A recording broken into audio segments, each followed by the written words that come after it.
Todos hacemos frente en nuestra vida a la incertidumbre, cuando hemos tomado decisiones profesionales sin saber a dónde nos llevaban, cuando hemos establecido una relación personal, una relación afectuosa con una persona sin saber esa relación a dónde iba a llevarnos, cuando nos hemos cambiado de país sin saber cómo nos iba a ir en ese país. Es decir, la incertidumbre camina de la mano del ser humano a lo largo de toda su historia. Entonces, como todo en la vida, lo más importante es saber cómo yo me relaciono con las cosas. Es decir, cómo me relaciono con mi vida, cómo me relaciono conmigo mismo, con los demás, con el mundo, cómo me relaciono con la incertidumbre. ¿Por qué es tan importante? Porque la relación es la clave de todo. Por ejemplo, si una familia pasa por una situación económica difícil y en ese momento pues aparece la incertidumbre, ¿qué será económicamente nosotros? En ese momento precisamente es cuando más se pone en juego la hondura, la fortaleza de los vínculos afectivos.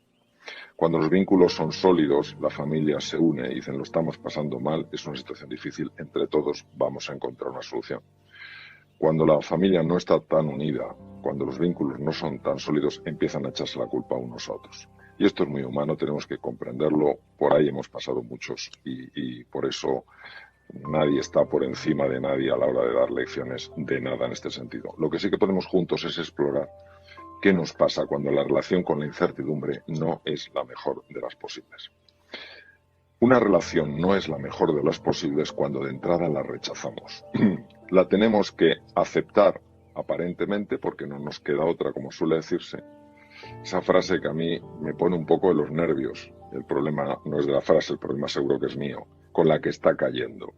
Con la que está cayendo es una frase realmente demoledora. Porque en el fondo lo que viene detrás, que no se verbaliza, es con la que está cayendo, ¿qué vamos a hacer? Con la que está cayendo, ¿cómo mantenemos el ánimo? Con la que está cayendo, ¿cómo salimos a la calle? Entonces, hay cosas que no se dicen, pero son la continuación de cosas que sí se dicen. Entonces, lo primero ante la incertidumbre es no rechazarla ni superficialmente ni profundamente. La incertidumbre es la esencia de la vida.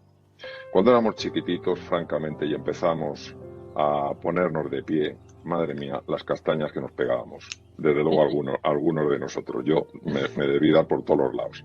Entonces, ¿qué ocurre? Pues que vamos aprendiendo. Luego de adulto, lo mismo que montar en bicicleta. Yo recuerdo la primera vez que me quitaron los ruedines y me estuve acordando de quien me los quitó durante unos cuantos días por la castaña que me pegué. Pero gracias a que me quitó los ruedines, pues hoy en día uno de mis deportes favoritos es la bicicleta y me manejo, digamos que con cierta soltura. Pues pasa lo mismo. La vida a veces nos quita los ruedines y nos dice, ala, campeón, campeona, a andar tú solo. Y claro, no nos hace gracia porque estamos acostumbrados a ir con los ruedines, que nos dan estabilidad, sensación de control, pero lo que no nos damos cuenta es de que los ruedines no nos dejan disfrutar de lo que es ir de verdad en bicicleta.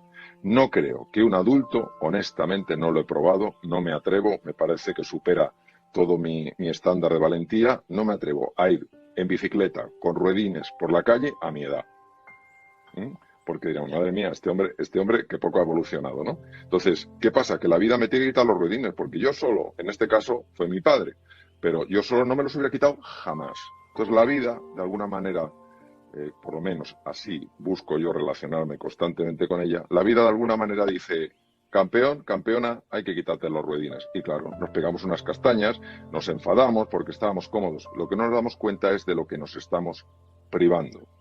Y eso pasa igual con la incertidumbre. La incertidumbre es nuestra oportunidad de pasar al siguiente nivel. Es decir, de de montar en bicicletas sin ruedines. Pero no nos gusta, nos enfadamos, no lo queremos y cuando no nos enfadamos porque no hay alguien concreto, nos enfadamos con la vida, ¿no?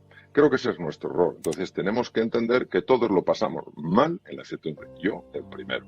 Que nos cuesta adaptarnos. A mí, al primero. Es decir, que nos encontramos torpes, perdidos, confusos, principiantes. Es que por ahí hemos pasado todos. Y quien diga que no, pues yo creo que no está diciendo exactamente la verdad.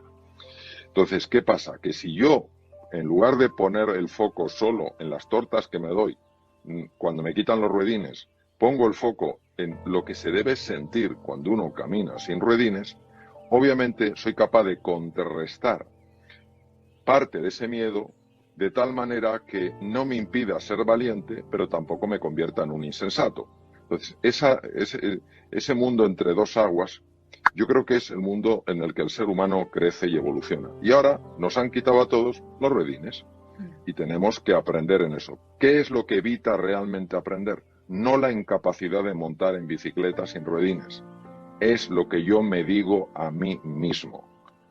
Y yo me digo a mí mismo, esto no se puede, esto es muy difícil, yo no puedo, y entonces me vuelvo esclavo de esas palabras. O me enfrento a la vida y digo, ¿cómo es posible que pase esto? Entonces, esta es la causa por la que un ser humano se divide en su interior, se enfrenta en su interior, por la que se enfrenta a los demás y empieza a culpar a unos y otros, y por los que se enfrenta a la vida.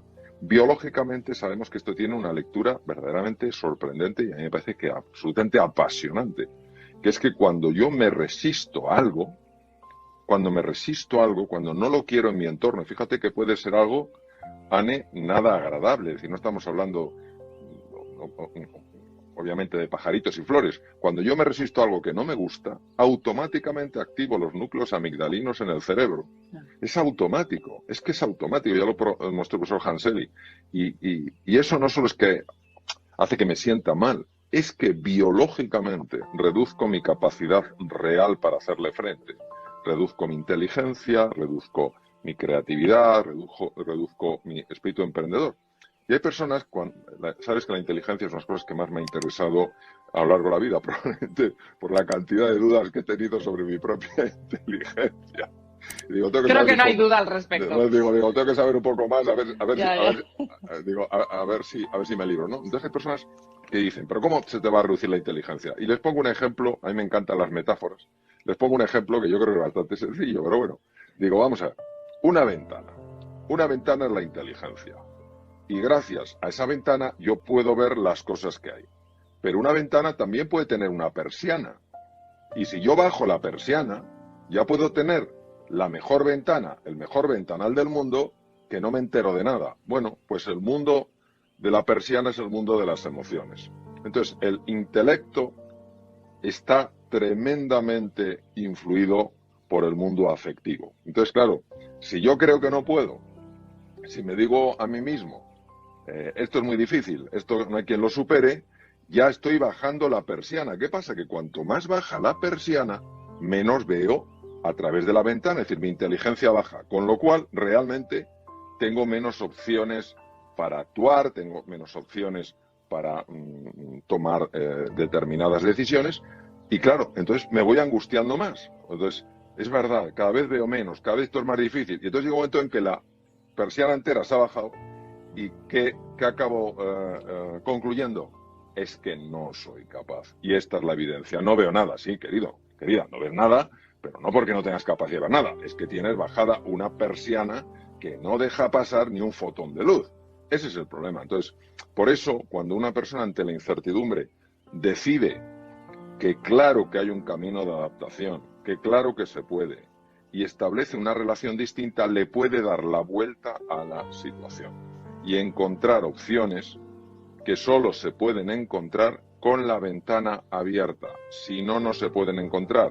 Es decir, si está pasando la oportunidad de mi vida delante de la ventana, que yo la podría ver y aprovechar, y tengo puesta la persiana, pues diré, nada, es que no hay oportunidades, es que no las merezco, es que no se puede. Y luego otra cosa muy importante, Ane, vamos a ver. Hoy en día está muy castigado el éxito, muy castigado el éxito. Y muchas personas que triunfan, pero no digo triunfo, poder, fama, dinero, cada uno define lo que es el triunfo. Muchas personas que triunfan se sienten culpables por triunfar. Y yo creo que todos tenemos la responsabilidad de triunfar decidiendo nosotros lo que es el triunfo. Para uno será una cosa, para otro, para otro unas relaciones extraordinarias, para otro la aventura, lo que sea. Tenemos una responsabilidad. ¿Qué ocurre en los terrenos inciertos? En los mundos inciertos, Ane, lo que ocurre muchas veces es que aquella persona que quiere triunfar, pues va con más entusiasmo por la vida. Y como la mayor parte de las veces las personas establecemos relaciones negativas con la incertidumbre, nos molesta, nos desconcierta, nos confunde ver a alguien que transmite tal entusiasmo. Últimamente estoy poniendo un ejemplo, que si me permites lo comparto aquí porque es una cosa, yo creo que muy clarita. Nosotros nos acordamos perfectamente cuando fue la guerra de las Malvinas, que a veces me equivoco, digo de las Maldivas y me cae de todo, de las Malvinas, de Falklands, como decían. Entonces, cuando la Argentina perdió aquellas islas, eran islas muy queridas para la Argentina, vamos, de hecho hubo un conflicto bélico como recordamos perfectamente, y aquello produjo tristeza en el pueblo argentino. ¿Por qué? Porque habían perdido algo que ellos tenían. Pues también nosotros perdimos una isla muy, muy, muy querida, se llamaba Cuba. Cuba era española. Y cuando perdimos Cuba, en la guerra, con los Estados Unidos, cuando perdimos Cuba, se produjo una tristeza generalizada en España. Tocaba estar triste. ¿Por qué? De hecho, hubo una crisis en el 98 emocional que dio lugar a autores, escritores, una Exacto, tendencia muy importante. Exacto. Te veo no puesta, lo siguiente, efectivamente. Entonces, la generación 98, Valle Inclán, Unamuno, Todo Antonio eso, Machado, toda esa gente extraordinaria. Bien, pero todos con un toque melancólico, con un toque de tristeza. Mira que Qué escriben peligro tiene la melancolía, ¿eh? Sí, entonces, claro, nadie puede negar que estamos hablando de escritores universales. Tampoco estamos haciendo ningún tipo de juicio al reconocer que sus escritos tienen un toque de tristeza. Y en ese momento, en la época de la generación del 98, aparece un gran pintor valenciano, don Joaquín Sorolla, el pintor de la luz. De la luz, ¿no? El pintor de la luz. O sea, es muy interesante ir a una exposición de Sorolla, entras con un estado... Es interesante que hagas la prueba. Entonces, que vayas con un estado de ánimo el día que lo tengas bajo. El día que lo tengas bajo, vete a una exposición de Sorolla. Entonces entras con el ánimo bajo y sales con otro ánimo. ¿Por qué? Porque esta es la belleza del arte. La belleza del arte, en todas sus dimensiones, es que habla directamente al alma. Por eso la poesía es el lenguaje del alma, en fin, la pintura, la escultura, la danza, la música, todo. Bien, pues ¿qué ocurrió? Que fue muy criticado por algunos miembros de la generación del 98. ¿Cómo era posible que este hombre hablara de luz, de ilusión, de alegría a través de sus cuadros? Y claro, yo creo que el tema de Sorolla no es que fuera para nada insensible. Él, naturalmente, que notaba la pérdida de Cuba, como todo español. Pero él entendía que la salida no era la oscuridad, la salida era la luz. Entonces decidió ponerse como parte de la solución. ¿Qué quiere decir? Que hoy en día, en un entorno incierto, un entorno complejo, si alguien va con esa ilusión, con ese entusiasmo que la vida nos pide para crear un nuevo proyecto, una nueva empresa, una nueva forma de vivir independientemente de cómo estás, tenemos que estar preparados. Esto no es por maldad, es por ignorancia, los seres humanos, entre los cuales, por supuesto, me incluyo yo. ¿Qué ocurre? Que empezamos a criticar. Oye, este no se ha enterado de la que está cayendo. El día que se entere, le da un yuyu. A este no le ha influido para nada toda la situación de la pandemia. Claro, como está forrado, como está forrada, y hacemos esos juicios que en sí creo que todo quien juzga limita la realidad, sobre todo sin conocer, pero es que además nos limita a nosotros porque no podemos aprender. Y a lo mejor a una persona tan entusiasmada que va por la calle, en lugar de criticarla mentalmente, imaginemos que la conocemos y le decimos, oye, ¿tú qué estás haciendo? ¿Te van bien las cosas? Y a lo mejor te dice, no me van bien las cosas, pero sonrío y voy con entusiasmo para que me vayan bien. Claro. Tengo un para qué. Entonces, claro, ¿qué ocurre? Que hay una diferente relación con la incertidumbre. Nosotros vivimos muy atrapados por un paradigma, por una forma de ver que es la forma fundamentalmente de Descartes y de Newton. Descartes en el mundo de la filosofía y Newton en el mundo de la física, la matemática, etcétera. Entonces, obviamente estamos hablando de gigantes desde el punto de vista de la ciencia, de la filosofía, etcétera. Pero como todos los gigantes, no son perfectos y tienen visiones limitadas de la realidad. Entonces, para ellos, lo mismo que para Descartes, la mente y el cuerpo solo se conectaban en la epífisis, una glándula diminuta, porque no encontró una más pequeña en el cuerpo, si no la habría puesto ahí. Y hoy sabemos en medicina, pero vamos, sin género de duda, que los procesos mentales y los procesos corporales son dos dimensiones de la misma realidad. Lo que afecta a tu mente afecta a tu cuerpo, lo que afecta a tu cuerpo afecta a tu mente, es decir, es una completa...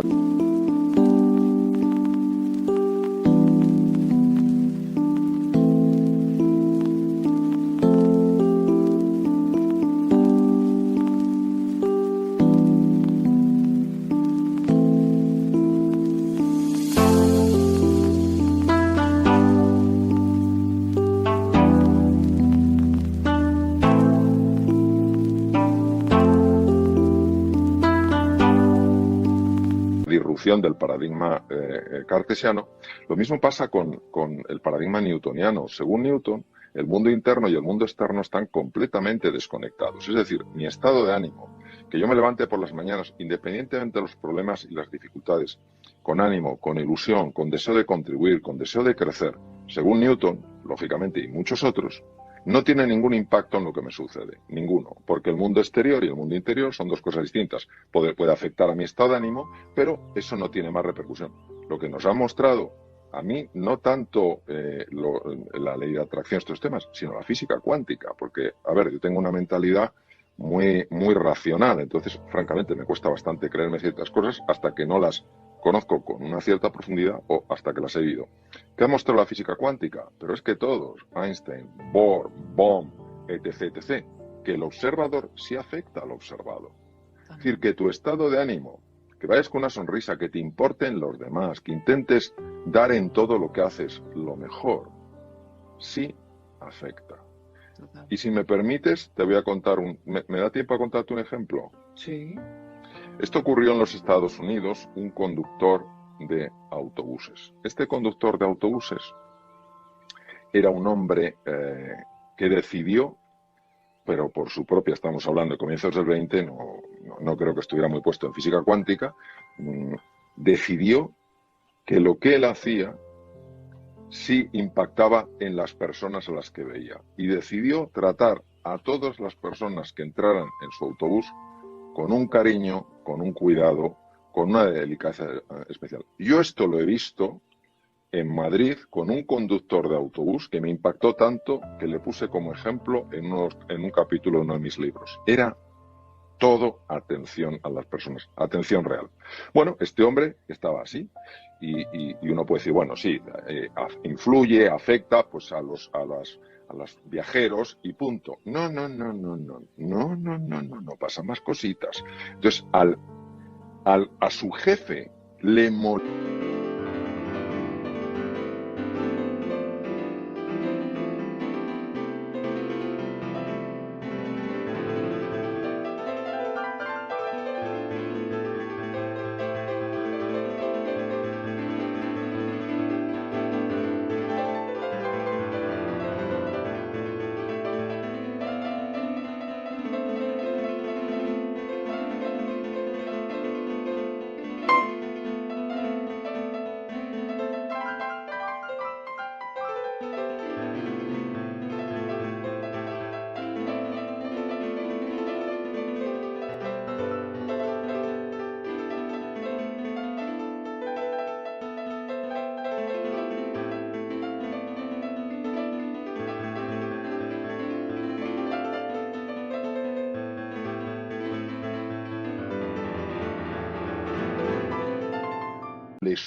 Le molestó que se empezara a hablar de que había un conductor tan agradable, tan simpático, tan atento en esa línea de autobuses. Y entonces le llamó al orden. Toma ya, ¿por qué cosas te llaman al orden? Manda narices. Bien, total, que le llama y le dice, veo que es usted una persona como que trata con mucha amabilidad. Sí, hay un problema. Para eso no estamos. O sea que usted se tiene que limitar al billete de tal, picar el billete y punto. Entonces, el hombre se vio en esa tesitura y dijo, ¿qué hago? Y digo, pues voy a seguir igual. Si yo creo en esto, sigo tratando a la gente con cariño. ¿Y qué pasó? Le despidieron. Su jefe le despidió. Entonces este hombre empezó a darle vueltas a las cosas y aquí es donde curvamos la realidad. Aquí es donde tu forma de ser afecta a lo que sucede a tu alrededor. Porque como también decía Albert Einstein, el mundo interior y el mundo exterior no están separados, es una pura ficción de la mente humana. Y aquí es donde se encontró con una persona, le contó su situación y le dijo, vamos a ver, ¿a ti qué es lo que te gusta? ¿A ti te gusta sobre todo conducir un autobús? Y el tío dijo, no, a mí lo que me gusta y cada vez más es hablar con la gente, me gusta hablar con ellos, hacerles la vida más agradable, no sé qué, tal cual tal. Y le dijo, oye, ¿y por qué no pruebas en una faceta profesional distinta? ¿Sí? ¿En cuál? Dice, estamos hablando a comienzos del siglo XX, agente de seguros. ¿Agente de seguros? Sí, porque, bueno, pues tiene relación con las personas. Bien, El primer seguro que vendió por $1.000.000 fue al presidente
de toda la línea de autobuses. Se convirtió en uno de los vendedores más reconocidos en Estados Unidos, con beneficios para él superiores al $1.000.000 de aquella época, y encima el tío era feliz. Entonces, claro, esto uno puede decir, pura casualidad, o puede decir, como Einstein, en la vida o no hay milagros o todos son milagros. Entonces, ¿qué quiere decir? Que tenemos que tener mucha confianza en eso, porque no somos solo nosotros, con nuestras poquitas capacidades o nuestras medianas capacidades las que hacemos las cosas. Es que cuando hacemos las cosas con pasión, hacemos las cosas con ilusión y con deseo de contribuir, es decir, no es mío, mi tesoro, lo mío, sino que envolvemos también a los demás, es decir, nos importan los demás, el universo, como decía tan bellamente Paulo Coelho, confabula a tu favor. Confabula a tu favor. Pero claro, tenemos a veces la mente tan rígida que solo... O sea, esto para la mente humana, Anne, es como esa historia que no me extenderé, es una leyenda preciosa, como una persona que estaba haciendo un agujero en la arena y le preguntó a alguien que pasaba, le dijo, ¿qué haces? Y dice, estoy haciendo un agujero. Y dice, ¿para qué? Y dice, para meter el océano aquí. Pues es lo mismo. O sea, queremos meter en nuestra cabecita el tamaño del océano. Entonces, claro, eso es lo que pasa, que nuestra arrogancia nos pierde. Cuando uno dice, yo tengo que poner algo, mi ilusión, mi pasión en medio de la dificultad, que es cuando más importante es. Y aunque me critiquen, aunque no lo entiendan, yo no tengo que convencer a los demás. Lo que tengo es que vivir de acuerdo a aquello que para mí tiene sentido. Y luego fíjate del universo, verás cómo empiezan a pasarte cositas, verás cómo empiezan a ocurrirte, pues como este hombre, de repente se le ocurre a alguien, habla con él y le dice lo de los seguros, no se le había pasado por la cabeza, y resulta que era el fenómeno de los seguros. ¿Sabes lo que te quiero decir? Entonces, yo creo que esto nos tiene que dar confianza.